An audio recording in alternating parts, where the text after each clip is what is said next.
बिस्मिल्लाहिर्रहमानिर्रहीम। अस्सलाम वालेकुम नाज़रीन, आप देख रहे हैं मेरा यूट्यूब चैनल ज़ौक़े ख़बर और मैं हूं अली रज़ा। पाकिस्तान के अंदर जिस तरह पाकिस्तानी अवाम के साथ ये खिलवाड़ किया जाता है सियासतदानों की तरफ से, मौजूदा हुकूमत की मिसाल ले लें। शहबाज शरीफ साहब, बहुत ज़्यादा कीमतें बढ़ाई गई पेट्रोल की और उसके अलावा बिजली की। बिजली का जो बोझ था वो अवाम बर्दाश्त नहीं कर सकी। अवाम ने जिस तरह का रिएक्शन दिया और अवाम जिस तरह से इन तमाम ऑफिस दफ्तरों के सामने एहतजाज कर रही थी, उसका असर हुआ हुकूमत को। अब हुकूमत ने क्या चाल चली? हुकूमत ने यह चाल चली कि जो बिजली की कीमतों में इजाफा किया गया था, पेट्रोल की प्राइसेस कम करके वही हम दोबारा पेट्रोल की प्राइसेस बढ़ाकर अवाम पे बोझ डाल देते हैं। और एक महीने के बाद या 1.5 महीने के बाद जब इमरान खान बाहर निकलेंगे, तब हम एकदम से 10 या 12 रुपए पेट्रोल की प्राइस कम कर देंगे और हम कहेंगे कि मुईशत जो है वो ठीक हो रही थी, इस वजह से हमने प्राइसेस कम कर दी और आवाम को खुश कर दिया जाएगा। ये तमाम सियासतदान करते हैं। कोई भी नवाज शरीफ, जरदारी, इमरान खान, तमाम हुकूमतों में ये होता रहा। लेकिन अवाम जो है वो हमेशा ब्लैकमेल भी होती रही, बेवकूफ़ भी बनती रही इन तमाम सियासतदानों के हाथों। अब देखें, रात को प्राइसेस जिस तरह बढ़ा दी गई और उसके अंदर जब ये प्राइस बढ़ाई गई तो शहबाज शरीफ साहब कहते हैं मुझे ये फैसले का मंजूर नहीं। मरियम नवाज साहिबा ट्वीट करती हैं, कहती हैं कि मिफ्ता भाई, ये जो अवाम के साथ ज्यादती है ये मैं किसी भी सूरत में बर्दाश्त नहीं कर सकती और अब मैं इस मुश्किल वक्त में, मुश्किल फैसलों में अवाम के साथ खड़ी हूँ। यानी कि वो, इसका मतलब वो कहना चाह रही हैं कि मैं हुकूमत के साथ खड़ी नहीं बल्कि मैं अवाम के साथ खड़ी हूँ। अब नवाज शरीफ साहब के मुतल्लिक जनाब जवेद लतीफ़ साहब सुबह ही एक बयान दे रहे थे कि वो एक मीटिंग के अंदर हम बैठे थे, तो वहां पर नवाज शरीफ साहब को जब पता चला कि प्राइसेस बढ़ाई जा रही हैं तो वो मीटिंग छोड़कर चले गए। भाई, अगर आपको अवाम का इतना ही दर्द है तो हुकूमत छोड़कर चले जाएं। मीटिंग छोड़कर जाने से क्या होगा?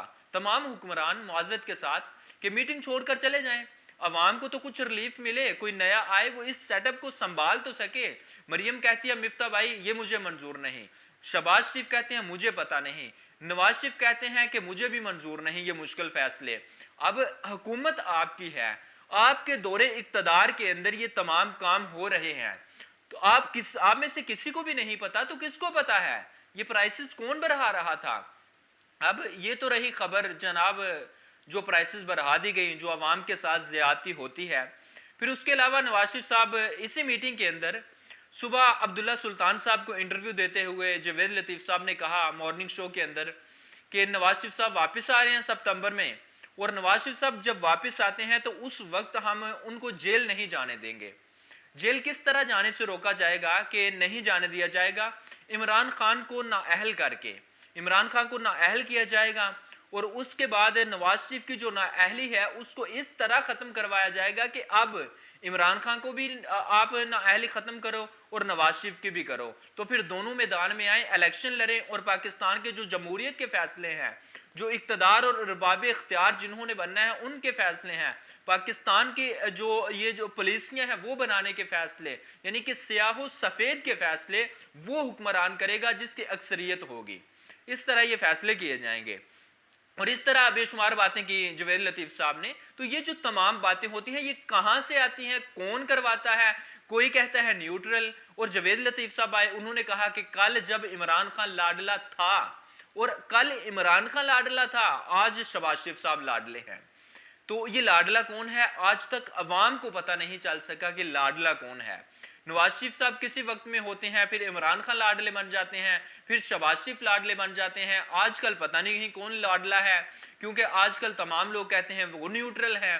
तो जब सारे ही न्यूट्रल हो गए, अवाम को भी न्यूट्रल कर दें, इस पब्लिक को भी न्यूट्रल कर दें, ये भी किसी साइड पे जा सके, खुद फैसले कर सके, फिर तमाम जो फैसले हैं वो इनके हाथ में दे दें अगर आपसे इदारे नहीं संभाले जाते तो ये जो खबरें होती हैं इस तरह से कहीं भी। और दूसरी एक चीज़ और कि एक बहुत ज़्यादा गूंज थी एक खबर की कि भारत से एक त्यारा आया, वो कराची उसने लैंड किया, फिर वो दुबई गया कुछ लोगों को लेकर और उसके अंदर 12 लोग सवार थे, तो पता नहीं चल रहा था कि वो कौन थे।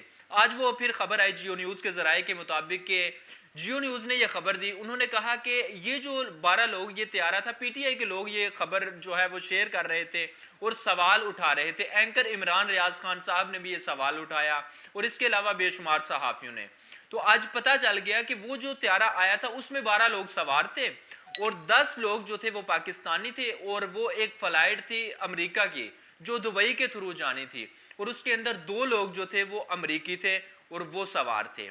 ये एक उनकी अपनी बिजनेस क्लास फैमिली की फ्लाइट थी और वो जा रहे थे पाकिस्तान से। उनको पता नहीं अब किस मकसद के लिए वो गया और उसके अंदर कौन सी मीटिंग होनी थी, ये अभी तक कुछ भी कंफर्मेशन सामने नहीं आ सकी और ना ही हुक्मरान जमात ने अभी तक इस तरह का कोई बयान दिया है। अब तक के लिए इतना ही। मुझे इजाज़त दें, चैनल को सब्सक्राइब कर लें, घंटी का बटन प्रेस कर लें। अपना बहुत सारा ख्याल रखिएगा। अल्लाह हाफ़िज़ नासर।